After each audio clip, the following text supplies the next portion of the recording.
You're suspended until you apologize to my ex. My husband, the CEO, barked before the whole company. Laughter filled the room. My face burned, but I only said, all right. The next morning he sneered, finally learned your place?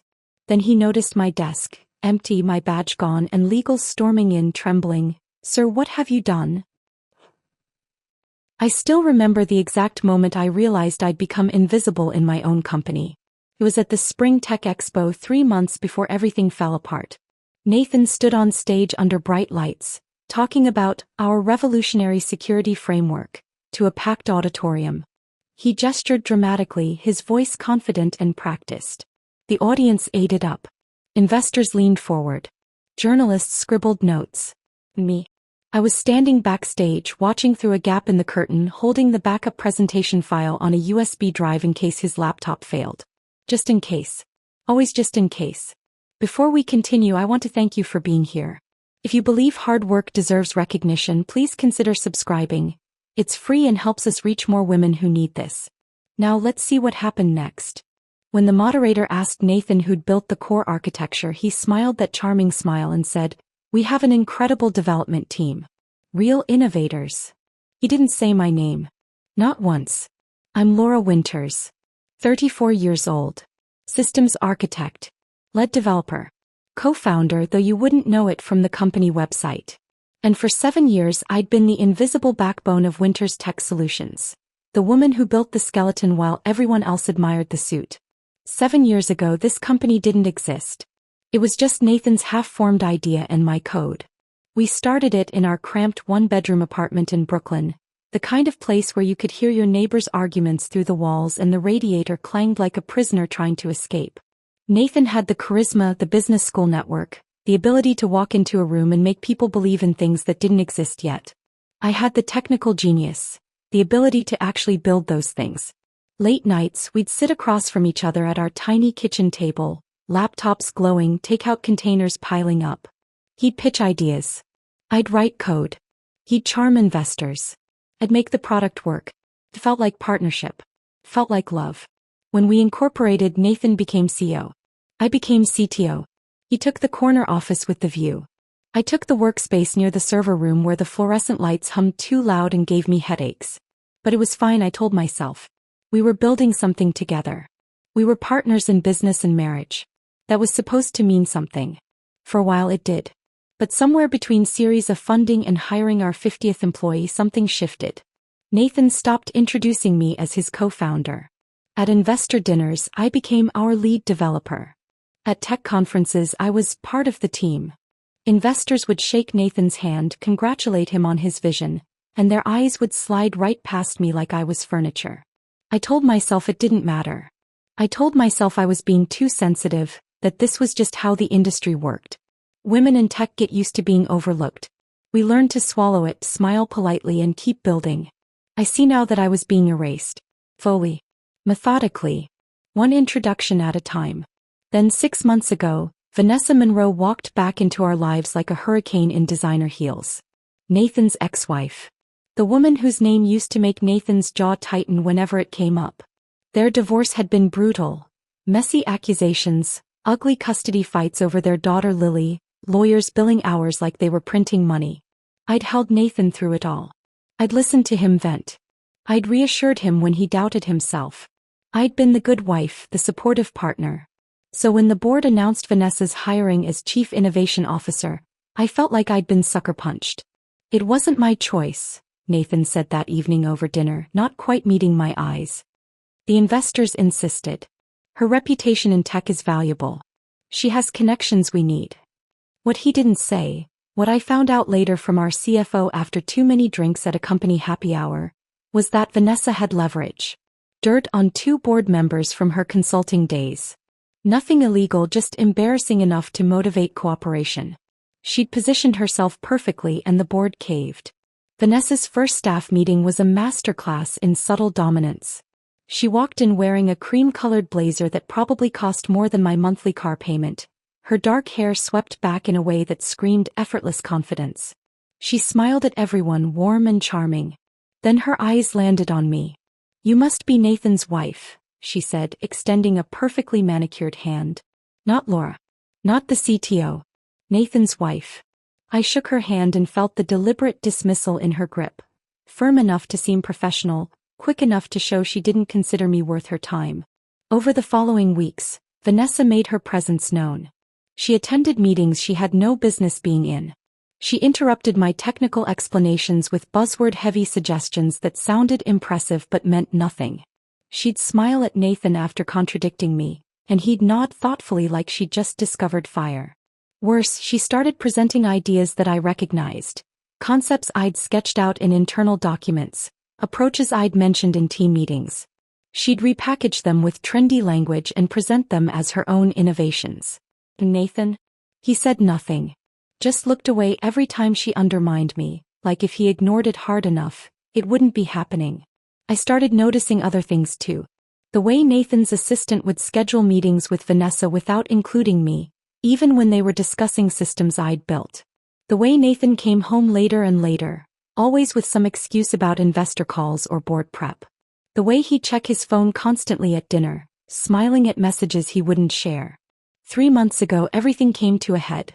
Vanessa launched what she called her revolutionary security redesign. A flashy, buzzword-stuffed proposal that looked amazing in PowerPoint and would have been a catastrophe in reality. The board loved it. Nathan championed it. And over my explicit warnings about architectural vulnerabilities, they greenlit the implementation. 2 weeks later, we nearly had a data breach that would have exposed client information for 3 Fortune 500 companies. Alarms went off at 2 a.m. I got the emergency call. Not Nathan. Not Vanessa. Me. For 6 straight weeks after that I lived at the office. 18-hour days became my normal. I rebuilt what Vanessa had broken line by line, fixing vulnerabilities while simultaneously maintaining the systems that kept the company running. I missed dinners. I missed sleep. I survived on cold coffee and the kind of exhaustion that makes your bones ache. Meanwhile, Nathan attended galas with Vanessa. I saw the photos on the company's Instagram, the two of them smiling at charity auctions, posing with local tech celebrities, looking like the perfect executive team. The captions praised their visionary leadership. My name wasn't mentioned once. When I finally fixed everything, when I'd prevented the breach and rebuilt the security framework to be stronger than before, I waited for acknowledgement. Thank you. Maybe even a bonus for saving the company from a multi-million-dollar disaster. Instead there was silence. Nathan came home late one night, smelling like Vanessa's perfume, that expensive floral scent I'd started associating with sleepless nights and suppressed anger. He mumbled something about an investor dinner and fell asleep without asking how I was, without noticing the dark circles under my eyes or the way my hands shook from too much caffeine and too little rest. That's when I started wondering if I was still a partner in this marriage and company, or just someone useful. A tool. A means to an end. That Tuesday morning started like any other. Nathan kissed me goodbye without looking up from his phone. Big meeting today, he muttered, already halfway out the door. I assumed he meant the merger discussion we'd been preparing for. I dressed carefully that morning. Navy blazer, white blouse, my favorite heels. The outfit that made me feel professional and confident. I walked into the conference room expecting quarterly results, maybe some strategic planning. Instead, I found Nathan at the podium with Vanessa standing beside him like a co-conspirator. The air felt wrong immediately. Heavy. Charged with something hostile. My assistant Rachel caught my eye for a split second, then looked away fast. Too fast. That's when I knew. Something bad was coming. Nathan's voice cut through the room like a blade. Before we discuss Q3 results, I need to address a personnel matter. And then he looked directly at me. 200 pairs of eyes turned in unison. I felt my stomach drop, that awful sensation of free fall with no ground in sight. I didn't know it yet, but this was the moment everything would change. The moment I'd stop being invisible. The moment I'd stop letting them erase me. But first I had to let them think they'd won. Nathan's voice carried across the conference room with practiced authority, each word landing like a gavel strike. It's come to my attention that unprofessional behavior has created a hostile work environment in our development division. He paused for effect. The room held its breath. Laura, you're suspended from all projects until you issue a formal apology to Vanessa. The silence shattered into 100 whispered conversations. Heads swiveled toward me like I was a defendant awaiting sentencing. Someone's chair scraped against the floor. A laptop closed with a soft click. The woman from marketing actually gasped. My face burned, but not from shame. From fury so white-hot I could feel it radiating through my skin. I hadn't yelled at Vanessa. I hadn't thrown anything or made a scene. 3 days ago, during a client presentation, she'd stood up and claimed credit for the adaptive encryption model. My asterisk model, the one I'd spent 9 months developing and documenting. She'd smiled at the clients and said, "This innovative approach is something I've been pioneering." I'd waited until after the meeting, kept my voice level, said simply, "Actually, that's based on my framework from 2019. The documentation is time-stamped." Nathan had been standing right there. He'd seen Vanessa's face flush. He'd heard her fumble for a response. And instead of backing me up, he'd glared at me like I'd committed some unforgivable act of betrayal. Like correcting the record was somehow worse than stealing credit. Now he was punishing me for it. Publicly. In front of 200 employees. Vanessa sat in the front row, examining her manicured nails with studied disinterest. But I caught the slight upturn at the corner of her mouth. She was enjoying this. She'd probably suggested it. I wanted to scream. To stand up and tell everyone exactly what Vanessa had done, what Nathan had allowed, how I'd been erased and undermined for months while I held this company together with code and caffeine. I wanted to demand they look at the timestamps, the commit logs, the documented proof of everything I'd built. But I knew better. Corporate politics has rules. Emotion makes you look unstable. Anger makes you look unprofessional. Fighting back in the moment makes you the villain, not the victim. The person who stays calm wins. The person who controls the narrative survives. So I did something Nathan clearly hadn't expected. I smiled. Small. Controlled. The kind of smile that doesn't reach the eyes. All right. One word. Clean. Simple. Final. The whisper stopped dead. Nathan's confident expression flickered. Just for a second, confusion crossed his face, followed by something that looked almost like irritation. He'd wanted resistance. He'd staged this whole performance expecting me to argue, to defend myself, to give him justification for the humiliation. I gave him compliance instead.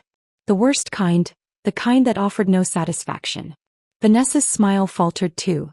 She glanced at Nathan, then back at me, her eyes narrowing slightly. She'd expected tears. Trauma. Maybe even an outburst she could use as further ammunition. I gave her nothing. I stood slowly, deliberately, and gathered my tablet from the table. My hands were steady. My breathing was controlled. I looked like someone accepting a reasonable request, not someone whose husband had just publicly destroyed her in front of the entire company. Then I walked toward the exit. My heels clicked against the marble floor in a steady rhythm. Click, click, click. Each step measured and deliberate, like a metronome counting down to something none of them could see yet. Behind me, the whispers started again, quieter now, confused. Did she just agree? She's not even fighting back. Maybe she actually did something wrong? I heard Vanessa's soft laugh, breathy and triumphant. The sound scraped against my spine, but I didn't turn around. I wouldn't give her the satisfaction of knowing she'd gotten under my skin. The conference room doors closed behind me with a soft whoosh, sealing off the noise. The hallway stretched ahead, empty and sterile under fluorescent lights that hummed like trapped insects. "Laura." Rachel's voice echoed behind me. My assistant, 26, sharp as a blade, loyal to a fault, was jogging to catch up, her badge bouncing against her chest. "Laura, wait. What just happened?" I kept walking, my stride unbroken. "Accountability," I said, my voice flat. "What? That doesn't... Laura, this is insane. You didn't do anything wrong. Everyone knows Vanessa." "Not here," I cut her off gently but firmly. Rachel fell silent, but she stayed beside me as I walked through the open-plan workspace. Developers I'd hired and mentored kept their eyes glued to their monitors. Junior engineers suddenly found their phones incredibly interesting. The woman who'd asked me for career advice just last week stared intensely at her keyboard like it held the secrets of the universe. Fear. That's what I was seeing. They were afraid to be associated with me now that I'd been marked. I passed the break room where someone was microwaving fish, the universal signal that all corporate norms had collapsed. 2 interns stood by the coffee maker watching me walk by with wide eyes, their conversation dying mid-sentence. The elevator took forever to arrive. Rachel stood beside me, fidgeting with her ID badge, clearly wanting to say something but not knowing what. When the doors finally opened, she grabbed my arm. Laura, you can't just leave. You have to fight this. I looked at her, really looked at her. She was young enough to still believe fairness mattered in corporate America. Young enough to think the truth would protect you. I'm suspended, I said quietly. There's nothing to fight right now. But, Rachel. I softened my voice. Trust me. This isn't over. The elevator doors closed between us, and I watched her worried face disappear as I descended. I didn't go home. My car seemed to drive itself through downtown traffic, weaving between delivery trucks and taxis until I reached a nondescript office building 15 minutes from Winters Tech. The kind of place that houses accountants and insurance adjusters and small consulting firms nobody's heard of. 3rd floor. Suite 304. The door was plain gray with frosted glass, labeled only with WSELC, Winters Security Consulting. Nathan didn't know about this place. I'd rented it 3 years ago, registered the business quietly, and told him I needed a private workspace for hobby projects. He'd nodded absently and gone back to his emails, never asking what those projects were. This was where I kept everything that mattered. Encrypted backups of every system I'd ever built for Winters Tech. Every contract. Every email. Every documented conversation. 7 years of evidence showing that I'd created the infrastructure that made the company worth $200 million. I sat down at my desk, booted up the secure server and pulled up the original operating agreement. The one Nathan had signed when we incorporated 7 years ago. Most people don't read legal documents. They skim the highlights, trust their lawyers and sign where they're told. Nathan was no exception. His lawyer had been his fraternity brother from business school, competent enough but not meticulous. I'd been meticulous. Section 12, subsection D. Intellectual Property Reversion Clause. The language was dry and technical, buried in the middle of page 8. It stated that if I were ever terminated or suspended without documented cause and proper arbitration proceedings, all proprietary technology I'd personally developed would immediately revert to my ownership. The company would retain a temporary license, but would be required to negotiate new terms within 30 days. I'd insisted on that clause. Told Nathan it was standard protection for technical founders, in case the company ever got acquired or went through hostile board changes. He'd shrugged, kissed me and said, "Whatever makes you comfortable, babe. We're in this together." Together. Right. I opened my calendar. Today was Tuesday. That gave Nathan until midnight to provide documented cause for my suspension through proper channels. He wouldn't. He couldn't. Because there was no cause. Just Vanessa's wounded ego and his cowardice. At midnight the clause would activate automatically. I spent the next 4 hours working methodically. Every core system I'd built, the security protocols, the client databases, the encryption frameworks, the access management tools, all of it ran through authentication servers I'd personally configured. I didn't delete anything. I didn't corrupt any data. I simply transferred ownership and authentication requirements. Every system now pointed to Winters Security Consulting LLC as the licensing authority. At 6 p.m., I set the access revocation to trigger at 12:01 a.m. Then I locked up the office, drove home and started cooking dinner. Nathan arrived at 9, tie loosened, jacket slung over his shoulder. He looked tired but satisfied, like someone who'd handled an unpleasant task and could finally relax. "Rough day?" I asked, stirring pasta sauce at the stove. He kissed my forehead absently, already pulling his phone out to check messages. "Leadership is exhausting. But necessary. Someone has to make the hard calls." "Absolutely," I said, keeping my voice light.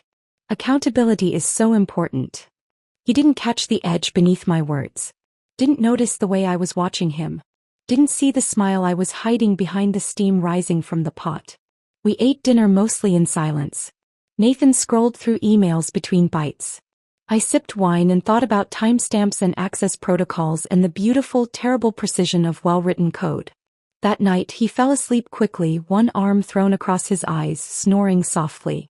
I lay awake, staring at the ceiling, watching the minutes tick toward midnight on the alarm clock. 11:47, 11:52, 11:58. At exactly 12:01 a.m., somewhere in a server room downtown, Automated processes began executing. Access tokens expired. Authentication requests failed. System after system politely informed users that their licenses were no longer valid. And for the first time in weeks I slept soundly. Not because the revenge was sweet, but as I was finally completely ready. I woke at 5:47 a.m. to the sound of my phone vibrating against the nightstand like a trapped insect trying to escape. Nathan was still asleep beside me, one arm flung across the pillow, mouth slightly open. Peaceful. Oblivious. I reached for my phone and saw the notifications stacking up like a traffic pileup. 15 missed calls. 23 text messages. The notification count was still climbing as I watched. CTO David, emergency. Systems down. Call immediately. IT director, every server locked. What's happening? Nathan's assistant, need you? Everything's broken. I silenced my phone and set it face down on the nightstand. Then I got up, padded to the kitchen and started making coffee. Real coffee, not the instant garbage Nathan preferred. I ground the beans slowly, listening to the mechanical whir breathing in the rich dark smell. The French press took 4 minutes to steep. I counted each one, watching the sky lighten through the kitchen window, turning from deep blue to pale gray. At 12:01 a.m., while Nathan slept soundly beside me, every system at Winter's Tech had gone dark. Not crashed. Not corrupted. Just locked. Security badges stopped working. Access tokens expired. The investor portal that clients checked daily for portfolio updates displayed a single, polite message. * license invalid. Please contact Winters Security Consulting LLC for authorization. I imagined the overnight IT team's panic. The frantic calls to supervisors. The supervisor calling the CTO. The CTO calling Nathan. All of them running diagnostics, rebooting servers, checking network connections, doing everything except understanding the actual problem. They'd built their empire on my foundation. Now the foundation was asking for rent. My phone buzzed again. I ignored it and poured my coffee, adding cream until it turned the exact shade of caramel I liked. The first sip was perfect. Hot, smooth, slightly bitter. I stood at the window and watched the city wake up. Delivery trucks rumbling past, early commuters hurrying toward the subway, a woman walking 3 small dogs that kept tangling their leashes. Normal people having normal mornings. None of them knew that 15 blocks away, a $200 million company was quietly suffocating. By 6:30 a.m. my phone had received 42 calls. I'd answered exactly 0. Nathan stumbled into the kitchen at 7:15, hair sticking up, wearing the ratty Columbia t-shirt he'd had since business school. He squinted at me, confused. You're up early. Couldn't sleep, I said, which was technically true. I'd been too satisfied to sleep much past 5. He grabbed his phone from the charger and his face immediately shifted from sleepy to alert. Jesus Christ. What the? His thumb scrolled rapidly. 37 missed calls? I sipped my coffee and said nothing. He dialed someone, pressing the phone to his ear. David? What's going on? I just saw. He paused, listening.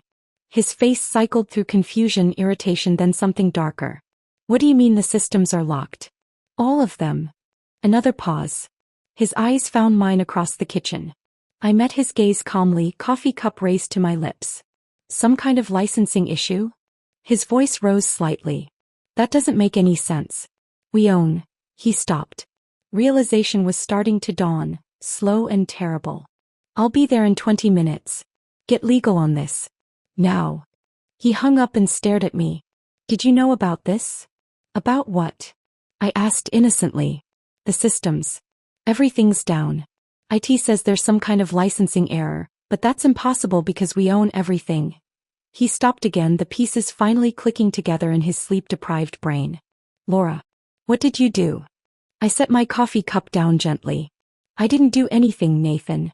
The systems are working exactly as designed.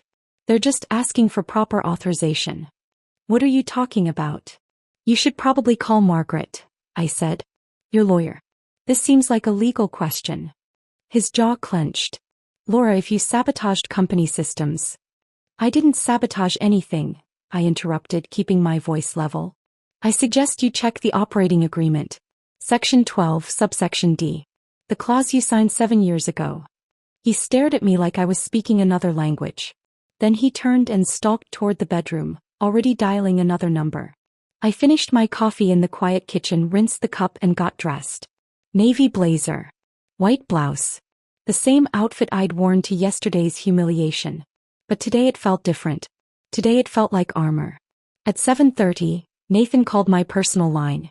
I was in my car by then, sitting in traffic on the expressway, NPR murmuring on the radio about congressional budget negotiations.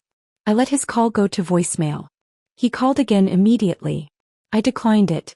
Third call. Decline. Fourth call. I answered, putting him on speaker. Laura. His voice was tight, strained, the tone of a man trying very hard to stay calm. What the hell is going on? The systems are completely down. IT says there's some kind of licensing issue. Every access token is showing expired. I said non-committally. That's strange. Don't play games with me. The comm was cracking. Fix this. Now. I merged into the exit lane, signaling carefully. I would love to help, Nathan. But I'm suspended. Remember? Until I apologize to Vanessa for my unprofessional behavior. The silence on the other end was so complete I thought he'd hung up. Then quietly, this isn't funny. I completely agree, I said. It's actually quite serious. You have clients who need access to their portfolios. Employees who can't get through security. A merger deadline in 3 weeks. This is very, very serious. Laura. You should probably call legal, I continued calmly. Margaret will be able to explain the situation better than I can. Have a good day, Nathan. I hung up before he could respond. My hands were steady on the steering wheel. My heartbeat was calm, measured. This was power, and it felt like breathing after being underwater for too long. I arrived at Winters Tech at 8 a.m. exactly. The lobby was absolute chaos. The security turnstiles were offline, their little red lights blinking like angry eyes. A crowd of employees was bunched up near the elevators, which were apparently locked on some floors. The receptionist, normally polished and unflappable, looked close to tears as she manually logged people in on a paper sign-in sheet, her handwriting getting progressively shakier. Laura Winters, I said when I reached the front desk. I have a meeting with legal. She barely glanced at me, just waved me through with a frazzled, go ahead. I took the stairs. The elevators were apparently only working intermittently, and climbed to the executive floor. My heels echoed in the concrete stairwell, steady and rhythmic. The executive floor was somehow worse. Nathan's assistant, Jennifer, was at her desk juggling 3 phones, her normally perfect blonde hair falling out of its bun. When she saw me, relief flooded her face. Laura, thank God. He's in his office. It's really bad. I'm sure it is, I said calmly. I didn't knock. I just opened the door and walked in. Nathan was behind his desk, still in yesterday's wrinkled dress shirt, no tie. Surrounding him were David, the CTO, looking pale and exhausted, 2 IT managers I recognized but couldn't name, both frantically typing on laptops, and Margaret Holloway, our lead attorney, holding a thick folder and looking like she'd rather be anywhere else. They all looked like they'd aged a decade overnight. David had dark circles under his eyes that suggested he'd been up all night. One of the IT managers was literally shaking as he typed. When Nathan saw me, his face cycled through a rapid sequence of emotions. Confusion, anger, desperate hope, and then something I'd never seen there before. Fear. What are you doing here? He demanded. You're suspended. I set my bag down on the chair by the door and kept my voice calm, professional. I'm here as a vendor. Margaret called me. Every head in the room swiveled toward Margaret. She stepped forward, holding the folder like it contained evidence of a murder. Nathan, we have a significant problem. A very significant problem. I know we have a problem, Nathan snapped. The systems are down. That's why I need Laura too. The intellectual property reversion clause from your original operating agreement has been triggered, Margaret interrupted. Her voice was tight, carefully controlled. As of midnight last night. Nathan blinked. What clause? I smiled. Just slightly. Section 12, subsection D. The one you signed 7 years ago when we incorporated. Margaret opened the folder and pulled out a document. The original operating agreement, covered in sticky tabs and highlighted sections. As of 12:01 a.m. this morning, Laura legally owns all proprietary systems she personally developed. Every security protocol. Every encryption framework. Every database architecture. Without her explicit authorization, the company cannot operate. The blood drained from Nathan's face so quickly I thought he might actually faint. That's impossible, he whispered. It's notarized, Margaret said. Time-stamped. And according to 3 different attorneys I consulted at 6 this morning, completely ironclad. David made a strangled sound. You're saying Laura owns our entire infrastructure? Not exactly, Margaret corrected. She owns the intellectual property. The company has a temporary license that expired when she was suspended without documented cause and proper arbitration proceedings. Nathan turned to me, voice rising. You can't do this. This is extortion. Actually, I said calmly, I didn't do anything. You did. When you suspended me publicly without cause, without documentation, and without following the arbitration process outlined in the operating agreement. Margaret nodded. She's right. The suspension triggered the clause automatically. Nathan's face shifted from white to red. You planned this. I prepared for this, I corrected. There's a difference. His hands were shaking. Actually shaking. Do you have any idea what you've done? We have the Caldwell merger in 3 weeks. We have clients who need access. We have. I know exactly what you have, I interrupted. The question is, what are you going to do about it? The room went silent. Even the IT manager stopped typing. Nathan looked around desperately, at David, at Margaret, at the IT team. No one was coming to his rescue. No one had a solution. Finally, his shoulders sagged. What do you want? I picked up my bag and walked toward the conference table, settling into a chair like I was attending any normal meeting. Let's discuss terms. Nathan lunged forward, hands slamming against the conference table hard enough to make the laptops jump. Fix this. Now. I didn't flinch. Didn't blink. Just looked at him with the same calm expression I'd give a stranger asking for directions. I'd be happy to help, I said evenly. My consulting rate is $15,000 per day, plus a seat on the board, full reinstatement with back pay, and a public apology acknowledging my contributions to the company. The room went so quiet I could hear the ventilation system humming overhead. You're insane, Nathan breathed, his voice somewhere between disbelief and rage. I'm expensive, I corrected. There's a difference. David, the CTO, cleared his throat nervously. He looked like he'd been awake for 36 hours straight, which he probably had. Sir, with all due respect, if we don't resolve this by noon, we miss the Caldwell merger deadline. That's $40 million. Plus breach of contract penalties. We're looking at total exposure of. I know what we're looking at. Nathan snapped, cutting him off. But I could see it happening, the slow, terrible realization spreading across his face like ink in water. He was cornered. Completely, utterly cornered. He turned back to me, jaw clenched so hard I heard his teeth grind. Fine. Whatever you want. Just fix the systems. I pulled out my phone, opened my notes app and began typing. Not quite. I also want Vanessa's resignation. Effective immediately. Escorted out by security within the hour. His eyes widened. Absolutely not. I looked up from my phone, meeting his gaze directly. Then I guess you'll be rebuilding your entire security infrastructure from scratch. Should only take 3, maybe 4 years. Assuming you can find someone with my skill set who's willing to reverse engineer everything without documentation. I paused, letting that sink in. Good luck with that merger, though. Nathan opened his mouth, closed it, opened it again. He looked like a fish gasping on dry land.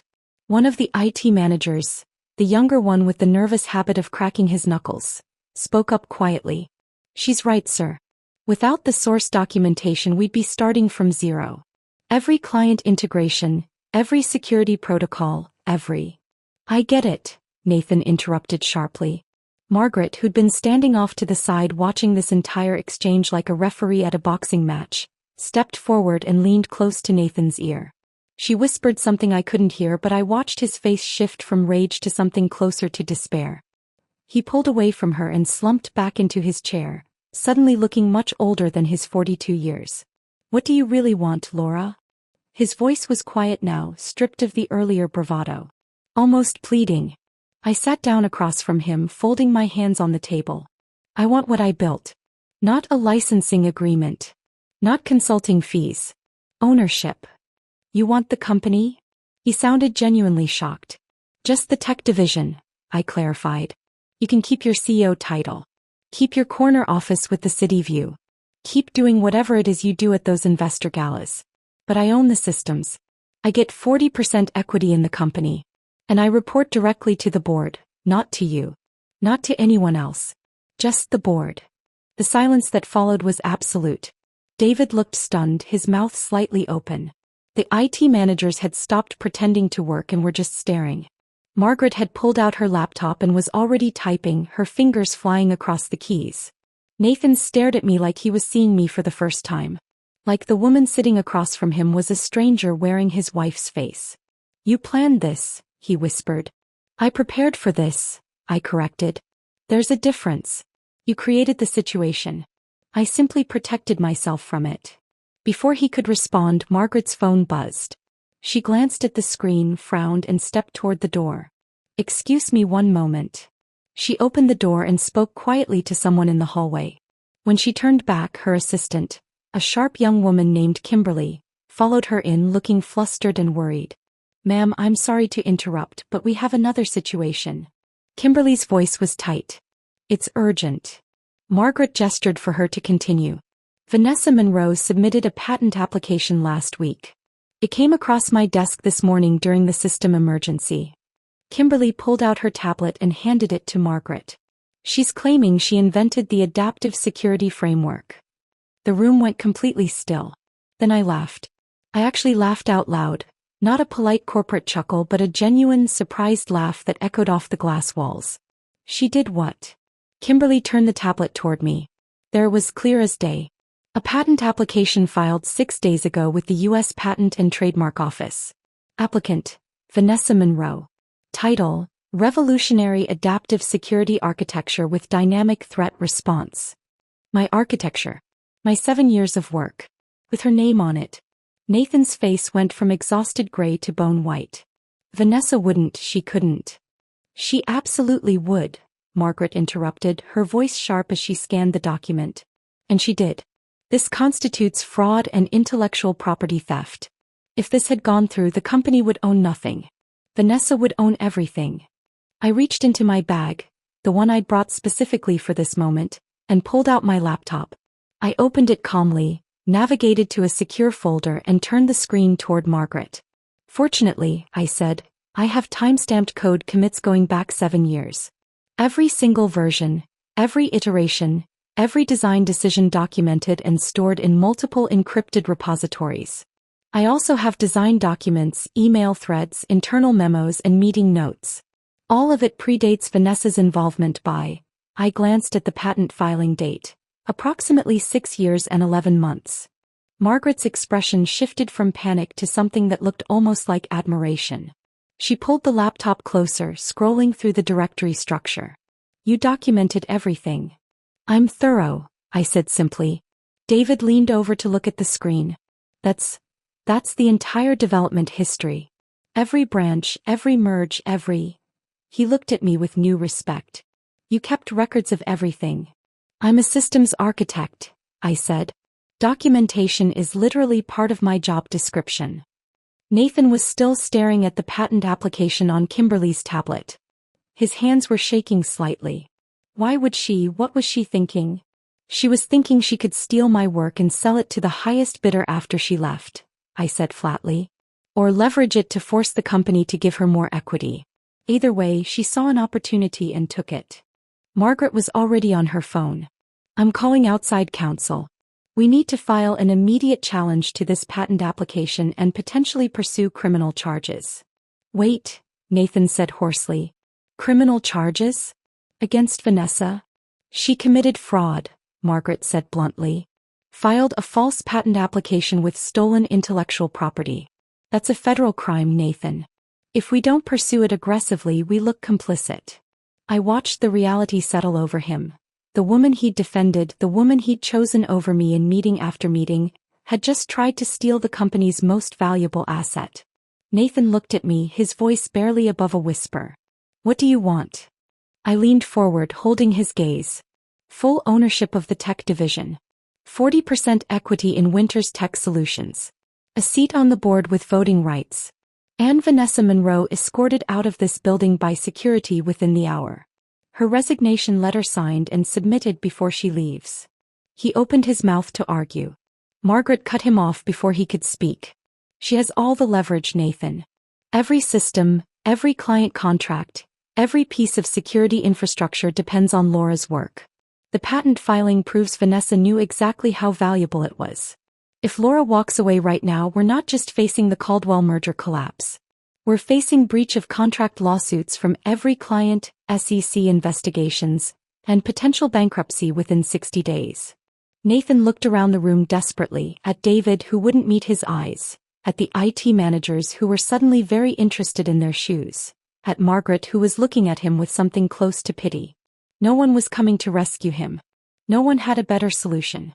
Finally, his shoulders sagged. He looked smaller somehow, diminished. Fine, he said quietly. Margaret was already typing. I'll have the documents drafted within an hour. Full transfer of tech division ownership, equity restructuring, board appointment, and separation agreement for Vanessa Monroe. I stood smoothing my blazer. I'll be in conference room C, waiting. I picked up my bag and walked toward the door. Behind me, I heard Nathan say quietly, I underestimated you. I didn't turn around, but I smiled. Because he was right. He had underestimated me. They all had.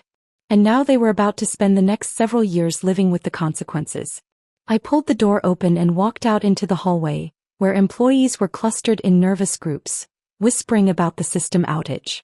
When they saw me, the conversation stopped. I walked past them with my head high, heels clicking against the tile, and headed toward the conference room where I'd wait for the documents that would change everything. The last thing I heard before the elevator doors closed was someone whispering, "Is that Laura? What's she doing here?" I thought she was suspended. The elevator descended smoothly and I watched the floor numbers tick down. Ground floor approaching. A new foundation being laid. Conference room C had floor-to-ceiling windows overlooking the street below. I stood there watching the city move, taxis honking, pedestrians hurrying past food trucks, a bike messenger weaving through traffic with reckless confidence. Normal people living normal lives. None of them knew that 12 floors above them, a company was being surgically dismantled and rebuilt. My phone buzzed. A text from Margaret. Documents ready in 30. Nathan signing now. I typed back, good. Then I waited. At 10:47, Rachel appeared in the doorway, slightly breathless. Laura, security just went up to the executive floor. They're heading to Vanessa's office. I turned from the window. Already? Margaret didn't waste time. Rachel's eyes were bright with something that looked like vindication. Half the floor is watching. It's like a perp walk. I shouldn't have gone to look. It was petty. Unnecessary. I went anyway. By the time I reached the open plan workspace on the executive floor, a small crowd had gathered. People pretending to be at the coffee station or the printer, but really just watching the drama unfold outside Vanessa's corner office. Through the glass walls, I could see Vanessa standing behind her desk, facing two security guards and Margaret. Her perfectly styled dark hair was still perfect. Her cream blazer still immaculate. But her face was twisted with rage. I couldn't hear the words, but I could read her body language. Arms crossed defensively. Chin raised. The posture of someone who refused to believe they'd lost. Margaret remained calm, holding a folder and speaking in measured tones. One of the security guards, an older man named Tom who'd worked here since the company had 15 employees, stood with his hands clasped in front of him, expression carefully neutral. Vanessa's voice suddenly rose loud enough to penetrate the glass. "You can't do this. I have a contract." Margaret's response was quieter, but I saw her open the folder and point to something on the page. "Your contract includes a morals clause about fraudulent conduct." I knew she was saying because we'd discussed it in the conference room earlier. Filing a false patent application claiming ownership of intellectual property you didn't create qualifies as fraud. You're being terminated for cause effective immediately. Vanessa's eyes swept the room beyond the glass, looking for allies, for witnesses, for anyone who might support her. Her gaze locked onto mine. We stared at each other across the open office floor. 30 feet of space and 7 years of resentment between us. For a long moment neither of us moved. Then she mouthed something. 2 words, sharp and deliberate. I couldn't quite make them out. Maybe you witch, maybe something worse, but the meaning was clear enough. I didn't react. Didn't smile. Didn't frown. Just looked at her with the same calm expression I'd given Nathan earlier. She'd underestimated me. Just like he had. One of the security guards gestured toward a cardboard box on her desk. The universal symbol of corporate termination. Vanessa hesitated, then grabbed a few items. A photo frame, a designer coffee mug, a leather portfolio. She didn't pack slowly or dramatically. She moved with sharp, angry efficiency, throwing things into the box without care for what broke or bent. By 11:03 she was walking toward the elevators, flanked by security, carrying the box against her chest like a shield. The crowd parted to let her through. No one spoke. No one met her eyes. When she passed me she stopped. Just for a second.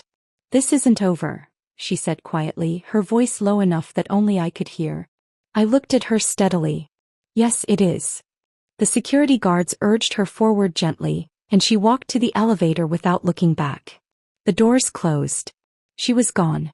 The crowd dispersed quickly after that, people scattering back to their desks with hurried whispers and sidelong glances. I caught fragments of conversations. "Did you see her face? What did she do? I heard she tried to steal company secrets." Rachel appeared at my elbow. "That was intense." "That was necessary," I corrected. She nodded slowly. "People are scared now. They're wondering what else is going to change." "Everything," I said. "But that's not a bad thing." At 2 p.m., my laptop pinged with a company-wide email notification. I was in my new office. They'd moved me into one of the vacant executive suites within an hour of the documents being signed, and I watched the email appear on screens across the open workspace through my glass wall. From Nathan Winters. Subject: Leadership Announcement. Team. Effective immediately, Laura Winters is promoted to Chief Technology Officer and Board Director. Her contributions to this company have been invaluable, and we are grateful for her continued leadership in advancing our mission. Please join me in congratulating Laura on this well-deserved recognition. Best, Nathan. I read it 3 times. Studied every word choice. Every careful omission. No mention of the suspension. No acknowledgement of yesterday's public humiliation. No apology for erasing me from the company narrative for years. Just corporate spin. Polished and sanitized. But I didn't need his apology. I had something better: power, equity, and a seat at the table where decisions were made. My inbox immediately flooded with responses. Congratulations from colleagues. Questions from department heads. Meeting requests from people who'd barely acknowledged my existence a week ago. I answered the important ones and ignored the rest. Rachel knocked on my open door, eyes wide. "It's official then. You're really on the board." "I'm really on the board," I confirmed. She stepped inside, closing the door behind her. "Can I ask you something?" "Of course." "How long have you been planning this?" I considered the question. I wasn't planning it. I was protecting myself. There's a difference. Still. She sat down across from me. "You knew exactly what to do when he suspended you. You had that clause ready. You had documentation going back years. That's not just protection. That's strategy." I smiled faintly. "Let's call it defensive strategy." She laughed. "Whatever you call it, half the company is terrified of you now." "Good," I said. "Fear breeds respect." Eventually. That Friday I attended my first board meeting. The conference room was on the top floor. Windows overlooking the city, a massive mahogany table that probably cost more than my first car, leather chairs that whispered wealth and power. Nathan sat at the head of the table, same as always. But something was different.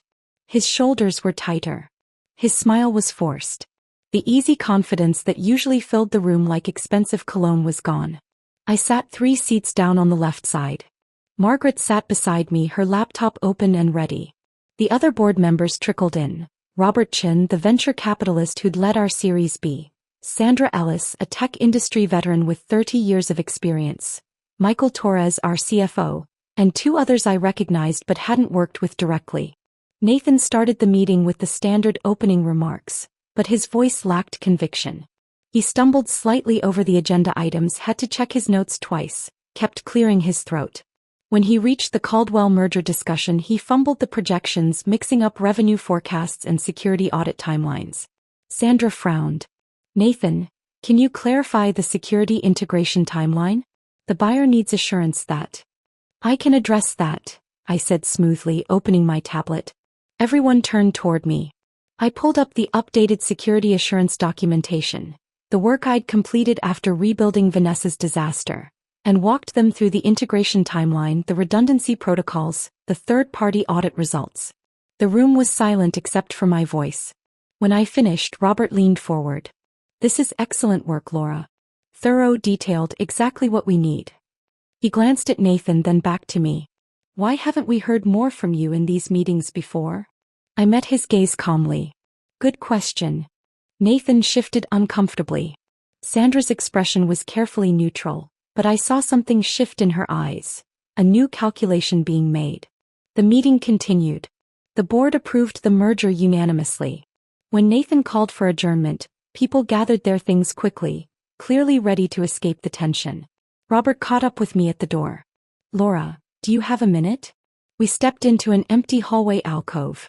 I want to apologize, he said quietly. We should have made you board director years ago. Nathan's been protective of the leadership structure. He wanted to maintain a certain image.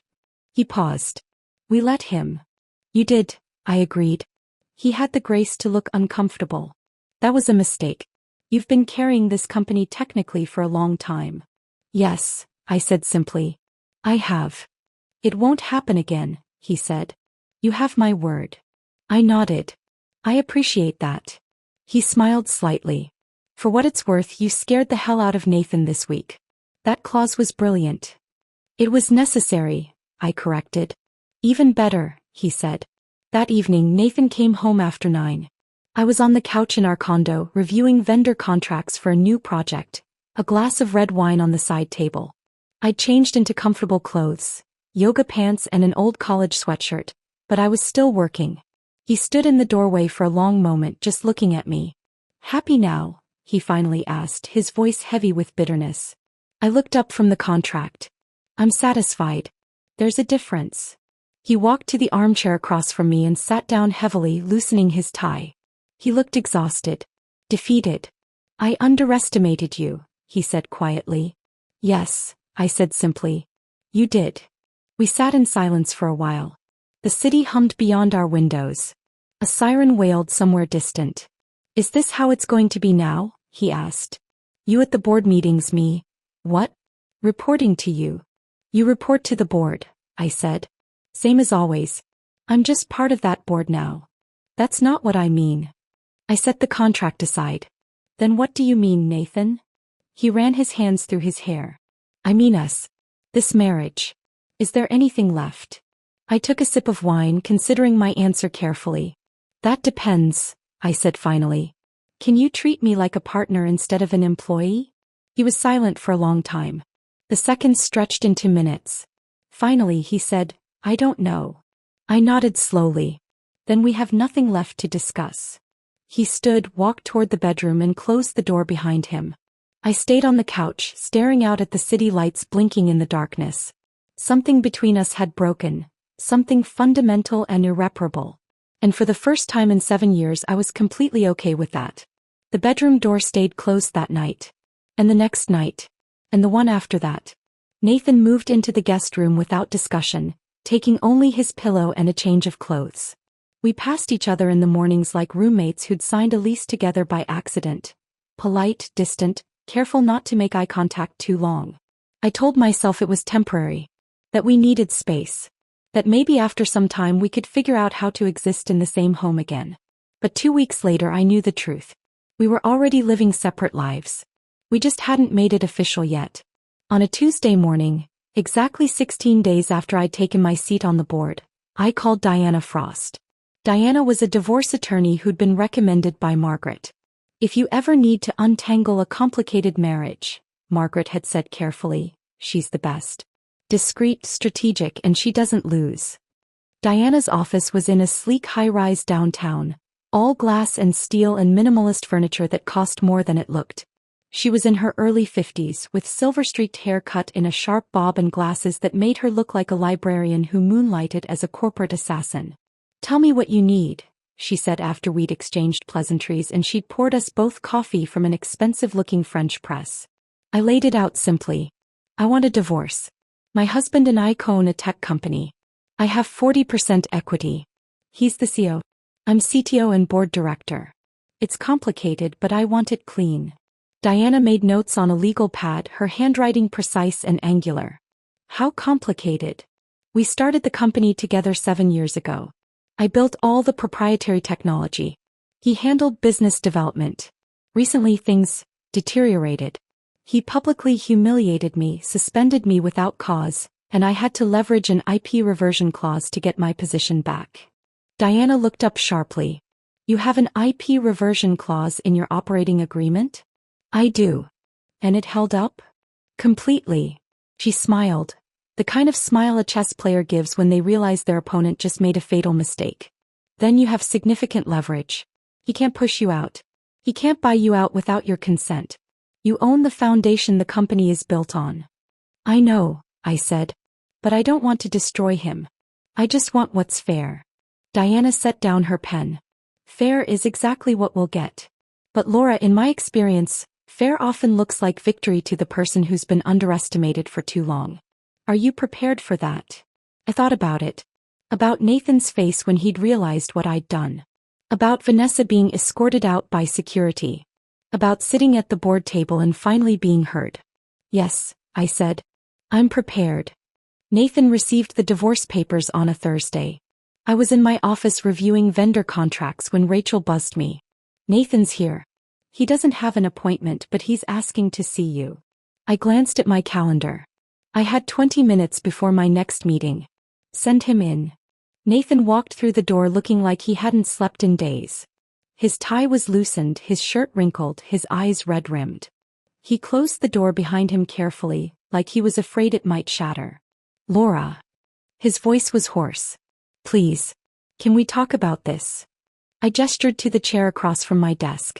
Sit. He sat and suddenly he looked smaller than I'd ever seen him. Diminished. The confident CEO who'd commanded boardrooms and charmed investors was gone, replaced by someone who looked lost. I know I screwed up, he said quietly. The meeting, Vanessa, all of it. But we can fix this. We can go to counseling. I can change. Just, don't do this. I folded my hands on my desk. Nathan, I'm not doing this to punish you. Then why? Because somewhere along the way you stopped seeing me as your equal. You stopped introducing me as your partner and started treating me like an employee you could discipline when I didn't perform to your expectations. He flinched. I never meant. It doesn't matter what you meant, I interrupted gently. It matters what you did. For years you let Vanessa undermine me. You stood by while investors ignored me.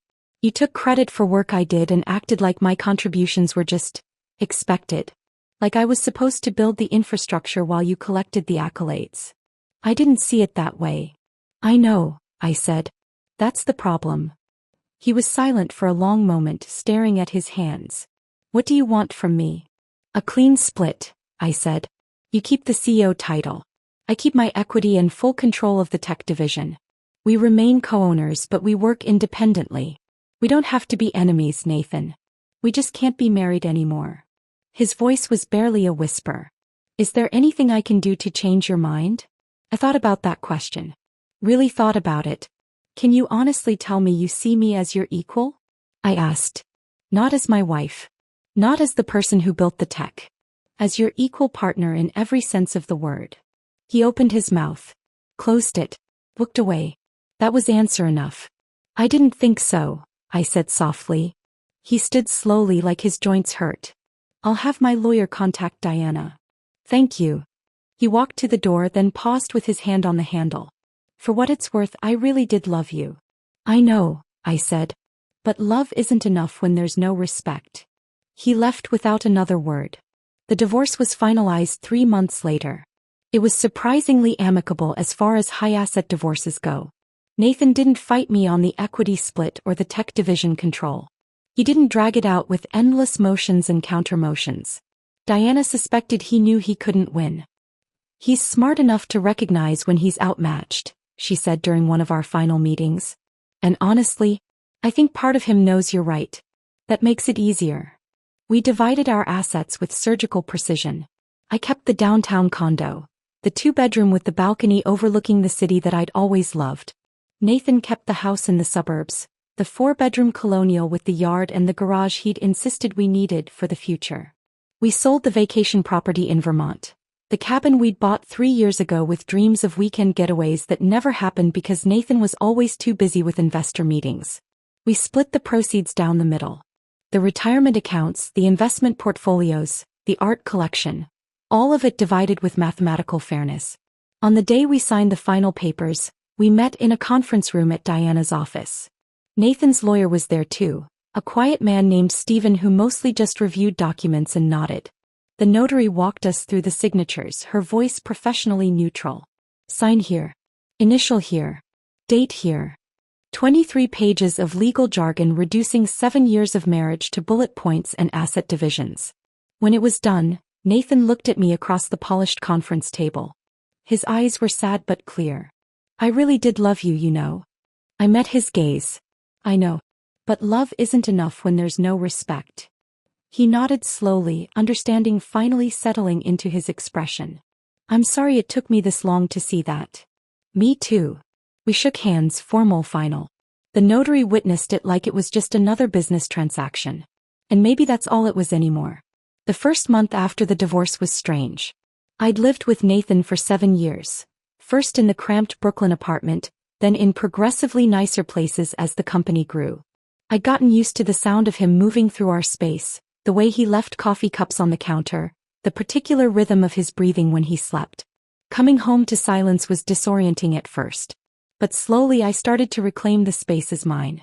I rearranged the furniture, moving the couch away from the wall so it faced the windows instead of the TV.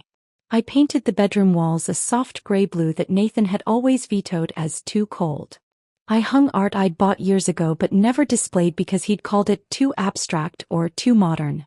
I bought new sheets, soft white linen that felt like sleeping in a cloud. I replaced his heavy blackout curtains with sheer ones that let the morning light filter through. Little by little, the condo stopped feeling like our space and started feeling like my space. At work, I threw myself into leading the tech division with a clarity I hadn't felt in years. I hired 3 new senior developers. I launched 2 projects that had been stuck in committee for months. I reorganized the team structure to reward innovation instead of seniority.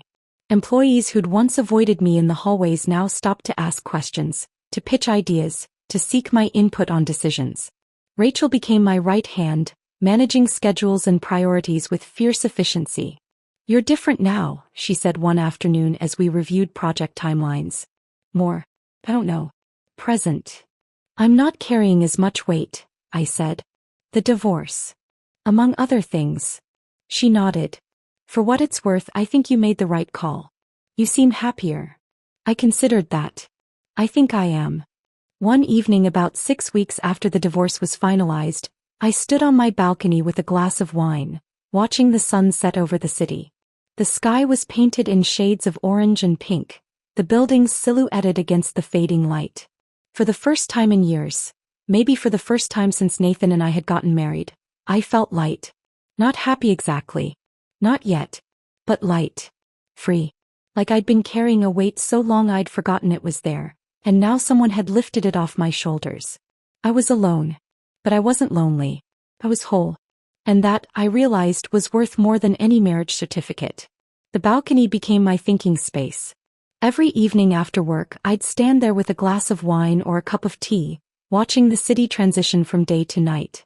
The office buildings would light up one by one, like stars appearing in an urban sky. I'd watch the traffic patterns shift, the rush hour chaos giving way to the quieter rhythm of evening. It was during one of these moments, about 6 months after the divorce was finalized, that I realized something had fundamentally changed. I wasn't just surviving anymore. I was building. The tech division had become the crown jewel of Winter's Tech Solutions.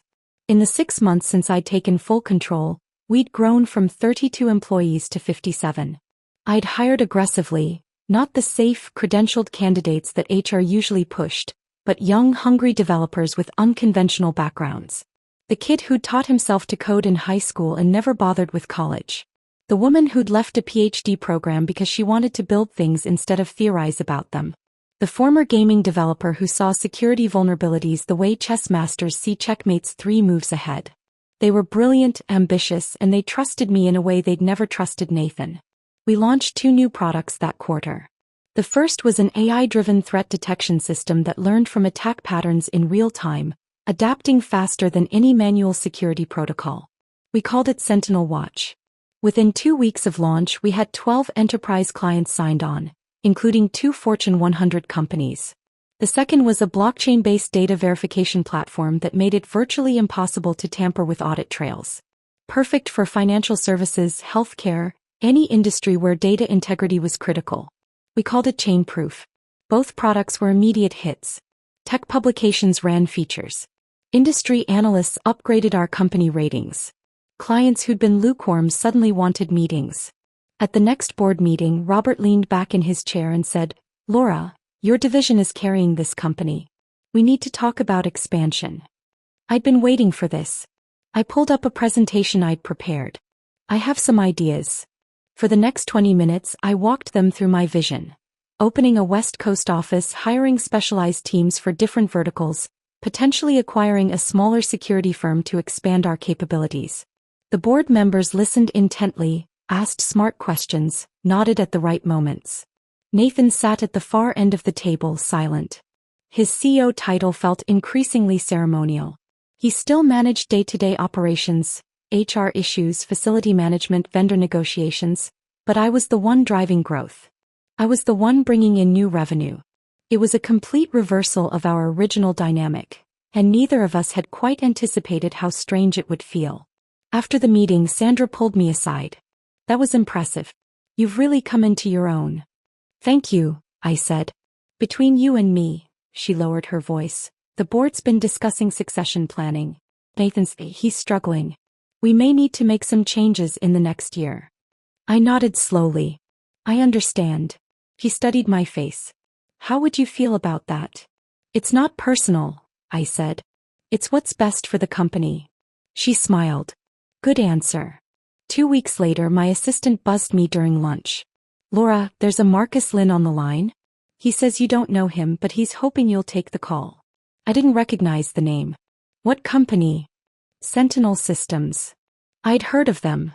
A small but promising cybersecurity startup making waves with some innovative authentication protocols. "Put him through," I said. Marcus Lynn had a voice that matched his reputation. Confident, direct, no wasted words. "Ms. Winters, thank you for taking my call. I'll be brief. I've been following your work for the past 2 years. The security framework you built is the best I've seen in the industry. I'd like to discuss a partnership." "What kind of partnership?" I asked. "The kind where we license your core architecture, build on it, and give you equity in Sentinel plus a seat on our board. I want to create the next generation of security tools, and I can't do it without your foundation." It was bold. Ambitious. Exactly the kind of offer that would have made Nathan nervous. I loved it immediately. "Let's meet," I said. We met at a coffee shop in Soho 3 days later. Marcus was younger than I'd expected. Mid-30s, wearing jeans and a blazer over a t-shirt that said, "Encrypt everything." He had the kind of energy that made you sit up straighter, talk faster, think bigger. "Here's what I see," he said after we'd ordered. "The security industry is stuck. Everyone's building incremental improvements on the same old models. But your framework, the way you've architected adaptive response systems, that's genuinely innovative." "Thank you," I said. "I don't want to just license it," he continued. "I want to partner with you.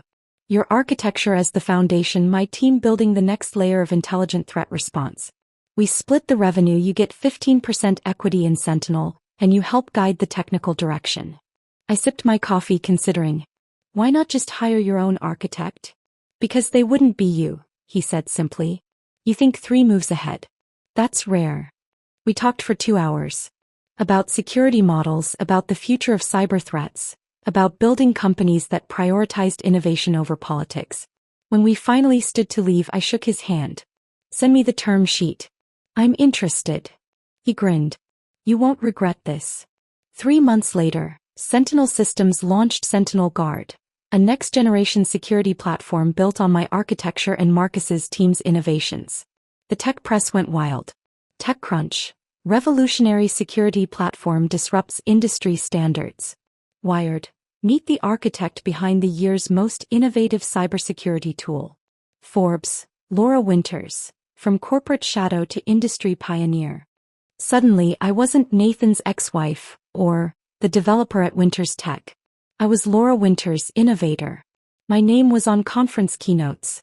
Podcast hosts wanted interviews. Venture capitalists asked for coffee meetings. It was surreal and validating and occasionally overwhelming. Rachel helped me manage the influx. "You're going to need a PR person if this keeps up," she said, scrolling through interview requests. "One thing at a time," I said. But I was smiling. While I thrived, Nathan struggled. It wasn't dramatic. No public meltdown, no scandal. Just a slow erosion of confidence and authority. The board grew increasingly impatient with his leadership. Quarterly revenues plateaued. 2 key executives left for competitors. The company culture, which had always been Nathan's strength, started to feel directionless. I heard the whispers in meetings, saw the looks exchanged between board members. One evening, I ran into Nathan at a company event. One of those obligatory networking mixers where everyone pretends to enjoy warm wine and stale crackers. He was standing alone near the windows looking out at the city. He'd lost weight. There were new lines around his eyes. "Congratulations on Sentinel," he said when I approached. "It's impressive work." "Thank you," I said. He hesitated, swirling the wine in his glass. "I've been thinking about stepping down. Maybe it's time." I studied his face. There was no bitterness there, just resignation. Maybe even relief. "What would you do?" I asked. He shrugged. "I don't know. Consult maybe. Travel. Figure out who I am without the CEO title." He laughed quietly. "Turns out I've been defined by this job for so long, I'm not sure there's much else there." "There is," I said. "You just have to find it." He looked at me. I always thought I was the visionary. The one with the big ideas. But you were the one who actually built everything." "Yes," I said simply. "I was." He nodded slowly, accepting that truth. "I'm sorry it took me this long to see it." "Me too." He finished his wine and set the glass down. "For what it's worth, I'm glad you're doing well. You deserve it." He walked away before I could respond, disappearing into the crowd of networking professionals. I felt something unexpected, not pity exactly, but a kind of sad understanding. He'd lost something he'd taken for granted. Purpose, identity, the easy confidence of being the person everyone deferred to. And there was no getting it back. A year after the divorce, I stood in my new office at Sentinel Systems. Corner suite. 20th floor. Panoramic view of the city from a different angle. Winters Tech Solutions was stable. Nathan had stepped down 3 months ago, and the board had hired an outside CEO. A woman named Patricia Hoffman with 20 years of operational experience.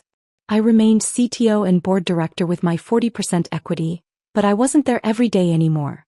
My real passion was Sentinel. Marcus and I had built something extraordinary. Our team was small but brilliant. 23 people who could code circles around companies 10 times our size.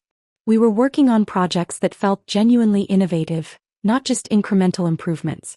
Rachel had followed me to Sentinel, taking a role as my chief of staff. "Wherever you go, I go," she'd said. "You're the best boss I've ever had." One evening, she stopped by my office as I was reviewing code.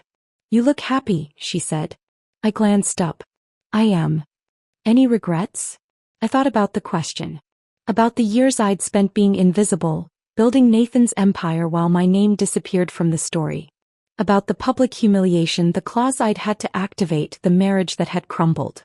"No," I said finally. "I regret the years I wasted being small.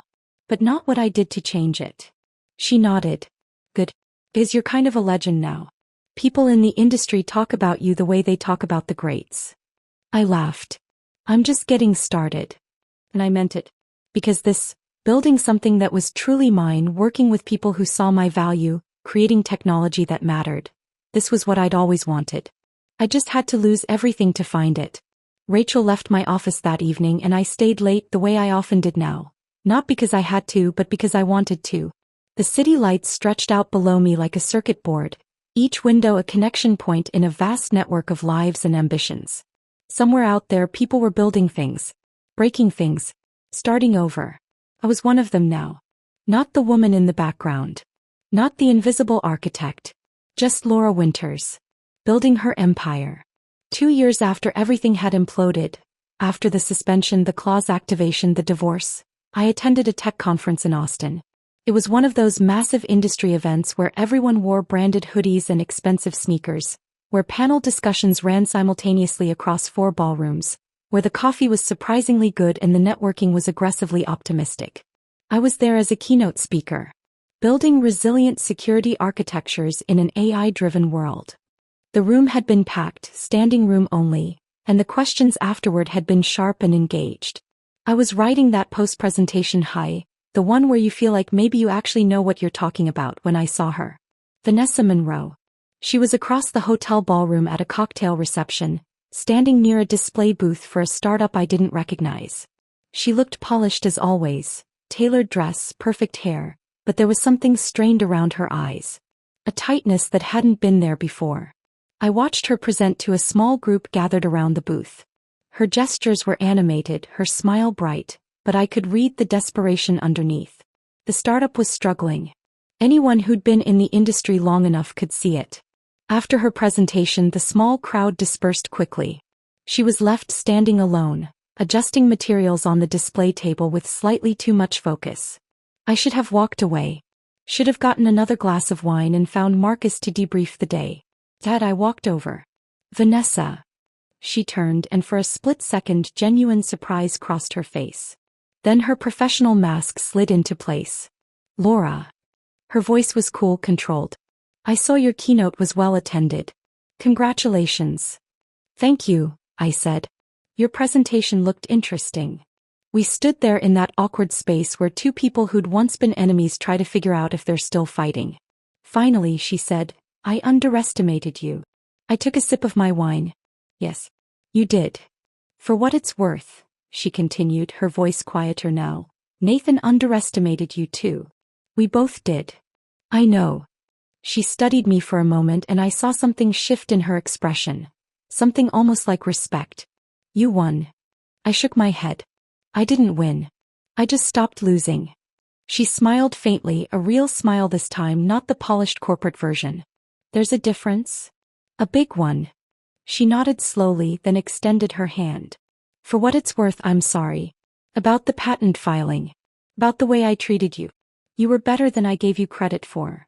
I shook her hand. Apology accepted. She picked up her bag from the display table. I should go. My flight's early tomorrow. Good luck with the startup, I said. Thanks.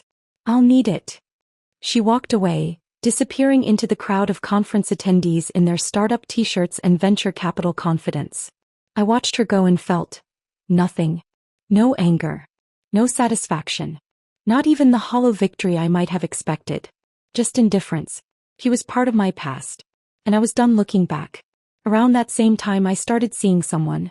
His name was Alex Carter, and I'd met him at a Sentinel board meeting where he'd been presenting research on predictive analytics.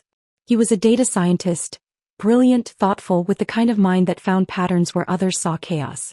He was also refreshingly uncomplicated. On our third date over Vietnamese food at a tiny restaurant in the East Village, he said, "Can I ask you something?" "Sure. You're kind of intimidating. You know that, right?" I laughed, nearly choking on my spring roll. "Is that a problem?" He smiled, eyes crinkling at the corners. "No. It's attractive. I spent too many years dating people who needed me to be less so they could feel like more. It's nice being with someone who doesn't need that." I set down my chopsticks. "What made you think I don't need that?" "Because you already know who you are," he said simply. "That's rare. And kind of amazing." For the first time in years, maybe for the first time ever, I felt like someone saw me. Not as a threat. Not as competition. Not as someone to manage or diminish or compete with. Just as a partner. We took things slow. There was no rush, no pressure to define what we were or where it was going. I'd learned the hard way that some things can't be forced, that real partnership requires space to breathe. He asked about my work because he was genuinely interested, not because he wanted to take credit. He celebrated my successes without feeling diminished by them. When I traveled for conferences, he didn't sulk or demand reassurance. He just said, "Have a great trip," and meant it. It was so different from my marriage to Nathan that sometimes I had to remind myself this was actually how it was supposed to feel. One quiet Sunday morning, about 3 years after the suspension that had changed everything, I sat at my desk with a cup of coffee and a blank piece of paper. I don't know what prompted it. Maybe it was seeing Vanessa and realizing how far I'd come. Maybe it was the contentment I felt with Alex. Maybe it was just time. I started writing a letter. Not to send. Not to anyone specific. Just to process. To close a chapter. Dear Laura, you're going to build something incredible. And someone you trust is going to try to take it from you. It will hurt. You'll question everything, your worth, your choices, your voice. You'll lie awake at night wondering if you're too sensitive, too demanding, too difficult. You'll make yourself smaller trying to fit into spaces that were never designed for you. But here's what I need you to know. You are not invisible. You never were. You were just surrounded by people who needed you to be small so they could feel big. When the moment comes, and it will come, trust yourself. Trust the clauses you wrote when you were being paranoid. Trust the documentation you kept when everyone told you it was excessive. Trust the backups you made when they said you were overthinking. Trust that silence can be more powerful than shouting. And when it's over, when you've taken back what's yours, don't let bitterness take root. Don't become the thing you fought against. Build something new. Something yours. Something that reflects who you actually are, not who they needed you to be. You deserve it. You always did. Love. Future you. I folded the letter and tucked it into my desk drawer, underneath old contracts and forgotten business cards. A reminder. A relic. A promise kept. 3 years after Nathan had stood at that podium and tried to erase me, I stood on the balcony of my Sentinel Systems office, looking out at the city. The sun was setting, painting the buildings in shades of amber and rose. Traffic hummed below. Somewhere a siren wailed. Life in all its messy complexity continued. Winter's Tech Solutions was stable under Patricia's leadership. Nathan had moved to Colorado last I heard, doing consulting work and learning to ski. We exchanged cordial emails occasionally about board business, but that was it. The anger had faded. The hurt had healed. We were just two people who'd once built something together and then had to tear it apart. Sentinel Systems was growing faster than any of us had anticipated. We just closed Series B funding. We were hiring. Marcus and I were already planning the next phase. International expansion maybe, or a strategic acquisition. I had equity, influence, respect. But more than any of that, I had peace. I thought about the woman I'd been 3 years ago. Quiet, accommodating, making herself invisible to keep the peace. She was gone. Not erased but transformed. Tempered by fire into something stronger. I'd learned that power isn't given. It's built. Line by line. Clause by clause. Backup by backup. Nathan had tried to erase me. Vanessa had tried to steal from me. The board had tried to overlook me. But I'd been 10 steps ahead the entire time. Because the most dangerous thing anyone can do is underestimate the woman who built the system. Especially when she holds the blueprint. My phone buzzed. A text from Alex. Dinner at 7? I'm making that pasta you like. I smiled and typed back. Perfect. See you then. I took one last look at the city, my city now in a way it hadn't been before, then turned away from the view and walked back to my desk. There was work to do. Emails to answer. Code to review. An empire to build. And this time it was all mine. I sat down, pulled up my laptop and got back to work. Not because I had to prove anything anymore. But because I loved what I'd built. And I was just getting started. If this story of corporate revenge had you hooked from start to finish, hit that like button right now. My favorite part was when Laura calmly said, "All right," and walked out, knowing the systems would go dark at midnight.